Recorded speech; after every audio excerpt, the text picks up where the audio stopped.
Mandie from Mandie's Mess, and today I'd like to share my top 10 tips for new firewives. And I'm going to start with number 10. So tip number 10, I guess you could say if I'm numbering them, is be comfortable with yourself and be independent.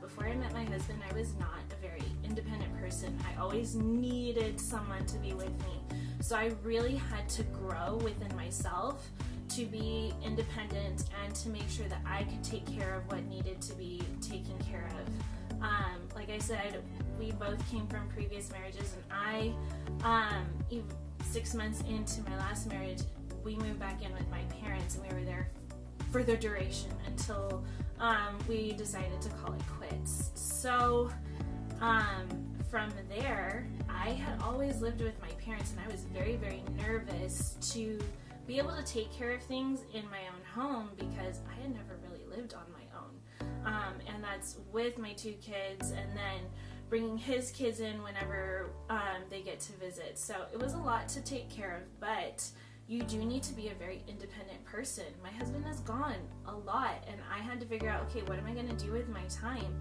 And then on top of that, weekends like this weekend, my kids are at their dad's. So I had to figure out, oh my gosh, what am I going to do with all this time that I have on my hands? Well, I'm doing YouTube, and I have grad school, and I have a full-time job, I have an internship. I keep myself pretty busy. But you have to figure out a way to be independent, find a hobby, something that you can do when your man is gone. If they end up on a strike team, they can be gone for up to 21 days at one time. That means you don't see them, and you're barely going to have any contact with them because, unfortunately, a lot of times those areas that they go to do not have service all the time. A lot of times they do kind of bring in service for them. However, that's not always the case. So you just need to make sure that you're okay being independent. The next tip that I have for you is be flexible. Oh my gosh, be flexible, be flexible, be flexible. Nothing ever stays the same in the fire service. This last Christmas, my husband was supposed to be off Christmas Eve and Christmas Day. We spent Thanksgiving at the fire station this year, and I was like, oh yes, we're gonna have Christmas off, and we're actually gonna get to be together. But the good man that my husband is, and he did check with me first, is one of his friends is going through a divorce, and he was only going to get to see his kids in the afternoon of the 25th because they were going to be with their mom's family that morning, and he really wanted to spend time with them. I think it was his first Christmas with his new girlfriend, and they wanted time together. So he was kind of asking around to see if anyone would take the last part of his shift, and Josh was like, do you mind if I take it for him? And I said yes, because you just need to kind of get comfortable with being at the station. Luckily, my husband's station, or should I say department, is very good with families just kind of dropping in whenever we can. They're very open to that. However, it's not all departments are like that, but if your man or woman's department is like that, go get comfortable with being flexible, and go and visit them at the station and whatever you guys need to do. My next tip for you is to talk with your man. Text him throughout the day. I actually got this tip from my sister-in-law. My brother is a firefighter for the city that we live in, and she texts him throughout the day, just letting him know what's going on with her, what she's doing, what the dog is doing, how her classes work. She's in school right now. And just keep them involved in your day. When they work for 24 hours at a time, they are not at home. They don't know what's going on at home on the home front unless you tell them. So keeping your man involved and making him feel like he's involved in what's going on at home with you or with your kids, whatever it is, that's something that is really, really good for you guys to do. If you so choose to FaceTime, my husband and I FaceTime all the time. If I was was not filming this right now, we would probably be FaceTiming. And we literally, because we are this sappy, we FaceTime each other all night long. So I literally set my iPad on his side of the bed and we FaceTime all night long, and he gets rezzed for it at his station all the time, but we do, and that's just how we spend time together. That's again, going back to the 5 love languages, quality time. We spend that quality time together, and it fills his tank when he's away for longer stretches of time. Right after we got married, we went on like a mini honeymoon for a week, and then he worked for 14 days straight because there were other strike teams that went out. So he calls it an at-home strike team. And then he came home for 1 day. And then he went for another 7 days. So he worked for 20 out of 21 days. So as I was talking about FaceTiming, my husband literally just interrupted me filming and FaceTimed in because that's just what we do. How ironic. I have notes over here on my laptop so that way I can remember what it is that I'm talking about. But just, you need to make sure that you're communicating with your man. Make him feel like he is involved. My next one is one of my husband's favorites, is have sex. Have lots and lots and lots of sex. And I say that because I know my husband's love language. My husband's love language, if you read Gary Chapman's book on the 5 love languages, his is physical touch. And it's really any physical touch, but mostly he just loves to have sex. And that's okay. That's what he loves to do. And that is how I fill his love tank. There is another guy in his department. They haven't even talked about their love languages between him and his compadre. I can't even think of the word. One of the other firefighters in his department.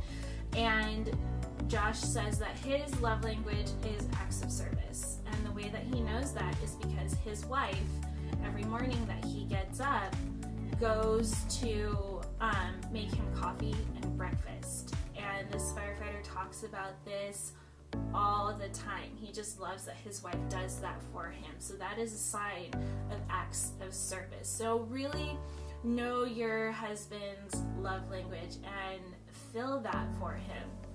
If it's physical, like since my husband is physical touch, when he's at work, he can't touch me unless I go and visit him. So I do go and visit him, especially like if he has a longer stretch. He's on a 72-hour stretch right now. I went up to visit him this morning after church, and I was able to just hug him, and we were able to hold hands and just talk. He also loves quality time, so that quality time is one of the things that you guys need to figure out what you need. So really, this is not an advertisement for Gary Chapman's 5 love languages, but know how to love your man or woman the best and do that. And for me, that means have sex.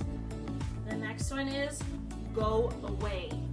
And I don't mean that like go away, because I just told you to go visit him. But get away. You need time as a couple to reconnect. And I know it's really hard with kids. Josh and I have it easy in this respect because we can, my kids go with their dad every other weekend, and we usually go out to see Josh's boys more than they come here. So it's very easy for us to just kind of take a little weekend getaway. If you look at my videos, we went down to Temecula and stayed at South Coast for one night, and it was awesome. But go away. You need that time to reconnect, whether you're going to go and stay at the Holiday Inn 2 towns over, if you're going to go on a big vacation, if you're whatever it is. We have friends that go to Maui once a year just so that way they can spend time together. Pack the kids up, take them to your parents, his parents, a friend's house, even if it's for one night. Get some time alone, just the two of you, because it is something that you guys kind of need to charge your batteries.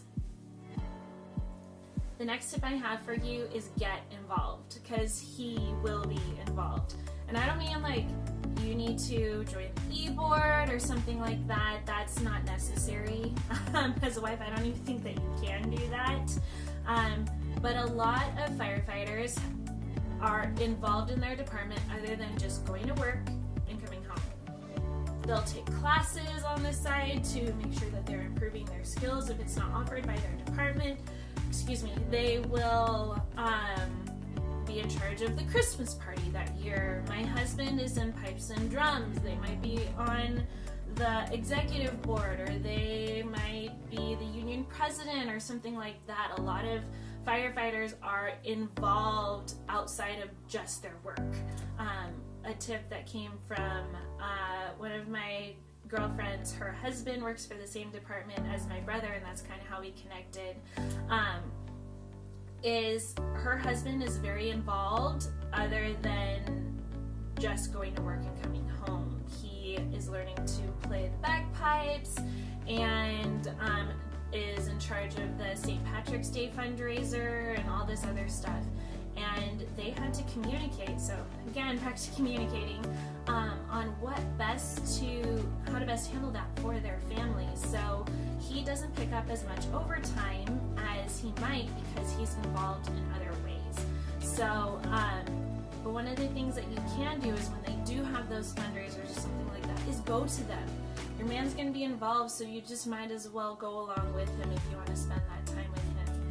This next tip I've kind of mentioned before, but I think it kind of needs its own section, is visit your man. If he's in a department that allows families to visit just whenever they want, as long as there's not some sort of training or something going on, visit your man or woman, whomever it is. Go visit them, because they're gone for at least 24 hours at a time.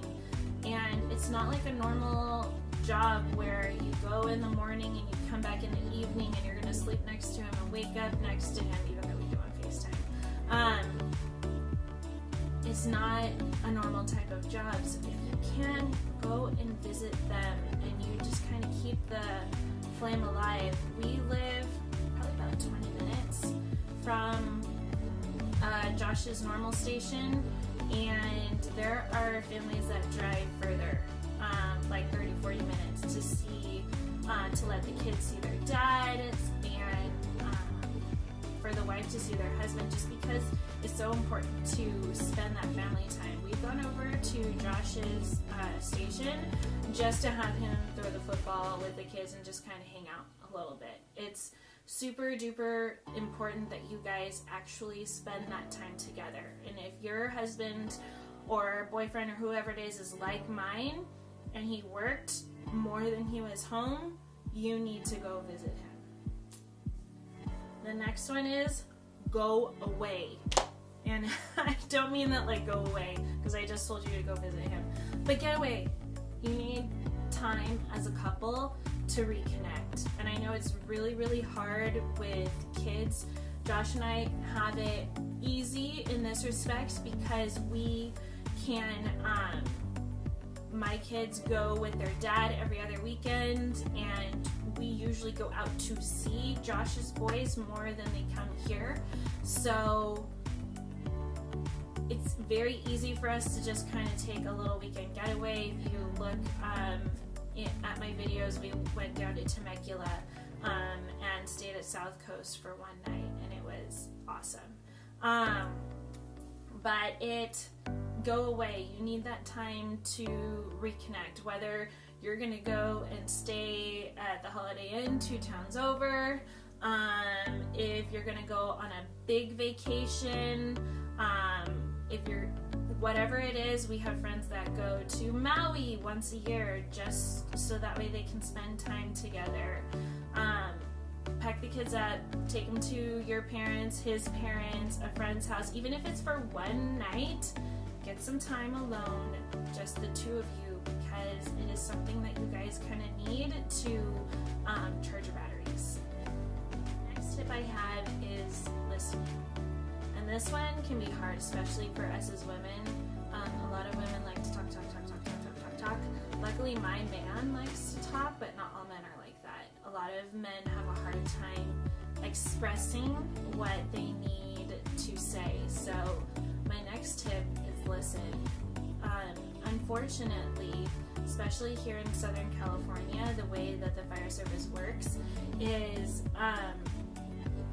80% or more of their calls are medical aids. My husband is a wonderful paramedic, but he has had some gruesome calls. The other day, I think it was the day before Christmas Eve, and I was visiting him at his station. And actually, no, it was Christmas Day, and one of our friends was talking about a little girl that was struck and killed by a car as she was crossing the street on her way home from school. And my husband was on that call, and he remembers her name and exactly what happened on that call. They go through some stuff. There's some stuff that they see that should never be seen and should never happen. So being able to know when your husband needs to talk and being able to get it out, even if it's not to you, if you need to encourage them to see a counselor or something like that, definitely make sure that they get out of their system what they need to get out of their system, because it can eat them alive. My next tip, and this is probably one of the most important, is to love his families. And I mean this, his biological family, if he has some sort of adopted family, but also love his fire family. If your husband is like my husband and he is working more than he is at home, he is spending more time with those people than he is with you. And it's sad to say, it's just his job, and he loves his job, and I'm never going to ask him to switch his job, because I love what he does too. However, you need to love his family, fire family. I've made some really, really great friends within the fire community. They are a great group of people, and I love spending time with them. I somehow lucked out that my best friend since I was 12 married a firefighter, and so we kind of have that kinship on another level now. We had our faith, and like we had our kids, and then now we have this whole other layer, which is really great. But I was able to catch up with one of my girlfriends who will be my husband's captain next bid. I think it's starting mid-January. So I was able to reconnect with her and talk with her about a whole bunch of stuff, because her husband plays the bagpipes, and we will be going I think we're going to Colorado this year for the National Memorial, and for the California Memorial we've done that for the last 2 years, and all of the events and stuff, they're always there, and they're just a good community to hang out with. So make sure you get involved. I already said that, but make sure you get to know that family, get comfortable with them. On the flip side, his family at home, like your in-laws, you need to get comfortable with them too, because there are times where he will be working on holidays, and you got to kind of go and represent. I've gone over to my husband's family's house quite often. 3 weeks ago, his mom that lives in Vegas, we brought her home. Josh didn't stay home the whole time that she was here with us in California, but so she was there with me, and you just kind of have to learn to love them and cherish them and kind of be the liaison for your family to that part of the family. I'll go over and just have a beer in the backyard with Josh's dad and his stepmom. He has adopted parents too, and I'll go. And last Easter, I was our rep there. I even brought my mom. It's just get comfortable with being kind of the liaison for your family, for your fire family, and also for his family, and then within your own family as well. And the last tip I have for you is just to be his safe haven. Like I said earlier, there are a lot of things that our firefighters do and see that should not be done or seen. And that's really for any first responder. When my brother was working on the ambulance, or he was working up on ski patrol in Big Bear, there were some gruesome calls that they went on, and it's something that was really hard for them to process. So they have chaos at their work. Their work is to help control chaos. And if you can be that safe haven for them, they come home and they can just exhale. I mean, I'm not saying keep perfect house, don't mow the lawn for him, make sure that he has everything that he needs when he's at home. That for us is not realistic at all.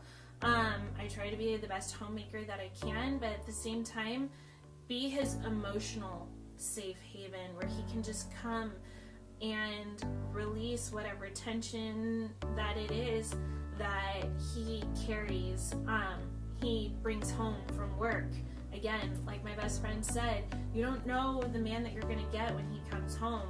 He could be ready to go, I'm going to mow the lawn, take care of the pool, whatever it is, or he could be an emotional wreck and need to sleep, or need to talk, need to scream, go to a counselor, go for a run, go do something. You don't know what it is, but make sure that you're his safe place and not his work, because their work is chaos enough. Their home needs to be their safe haven. Hey guys, thank you so much for watching my top tips for being a fire wife.